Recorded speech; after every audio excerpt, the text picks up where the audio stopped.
Hi everyone, it's Jenny again. Welcome to episode 2 of Kicking Colon Cancers. You can fill in the blank. So, first off, if you watched all of the first video, my apologies for the length.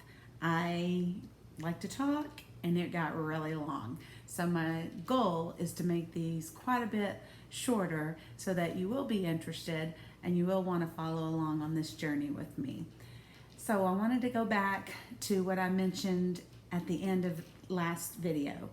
And one thing I didn't point out that I did say is that if you're over 45 and you haven't had a colonoscopy, some of you may be thinking, well, I've always heard it's 50. You start getting screened at 50. And yes, that used to be the recommendation. But because so many younger people are getting colon cancer, they have moved the screening age back to 45.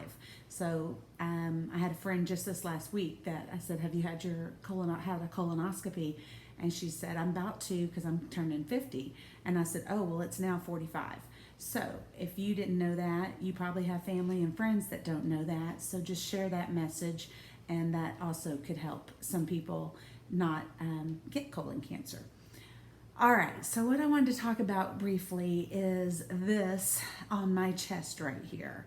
So Tuesday I went in and had my Port-a-Cath put in, and that is basically a catheter that is just right under the skin to make getting chemo medications and blood draws, everything like that, a whole lot easier, so I don't have to be stuck in my veins and my arms over and over again.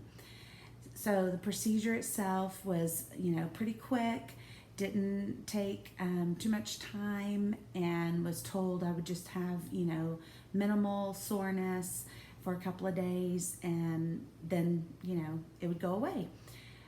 However, I, for whatever reason, have decided I'm just going to be the anomaly on all these things. And I woke up yesterday, and yesterday would have been day 3 after the cath was put in, and I just really felt horrible.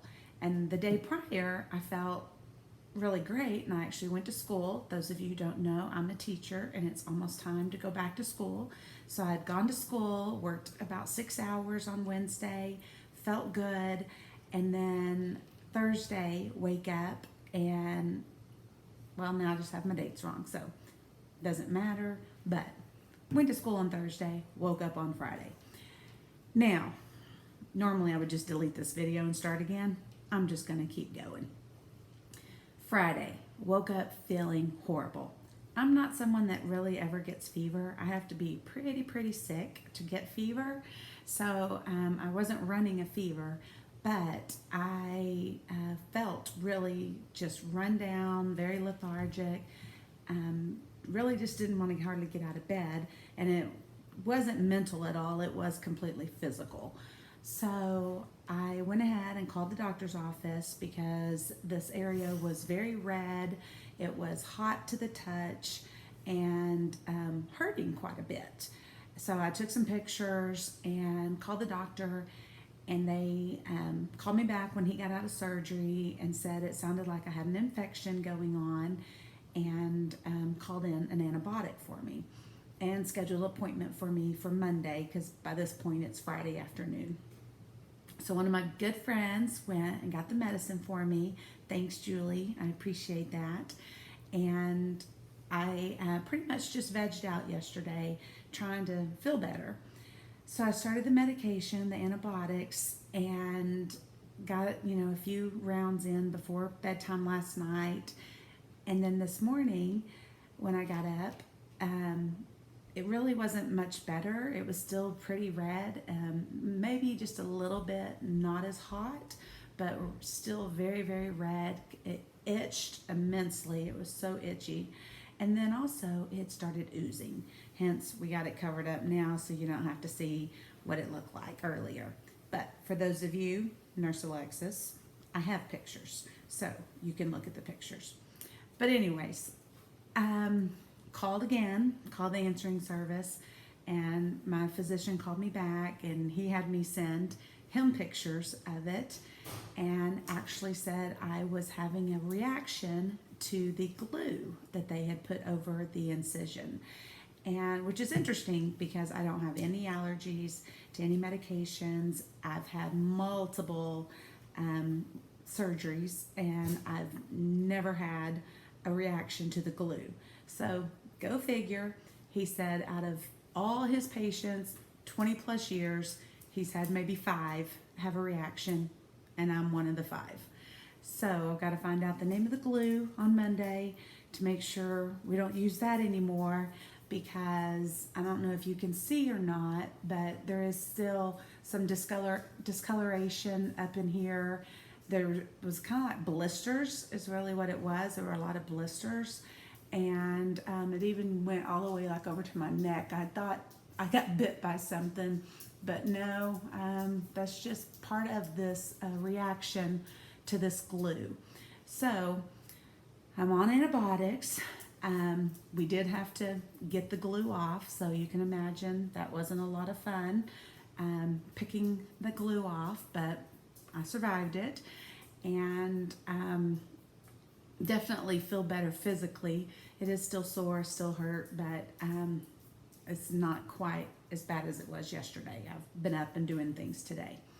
So just know that I think for most people, if you know anyone that has to get a port, or if that ever happens with you, I think the vast majority don't really ever have side effects, but lucky me, I did. So right now where we stand is I am scheduled for surgery on August 20th.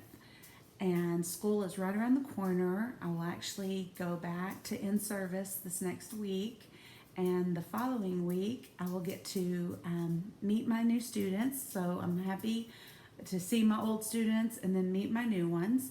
For those of you who don't know, I teach physical education from kindergarten to age 5. Kindergarten to 5th grade.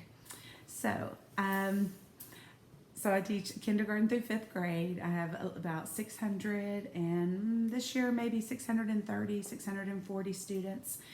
And I'm happy that I'm going to get to see everybody before I have to go out for surgery, because I know their little positive energy will help lift me up and boost my morale going into surgery. But that's where we are right now.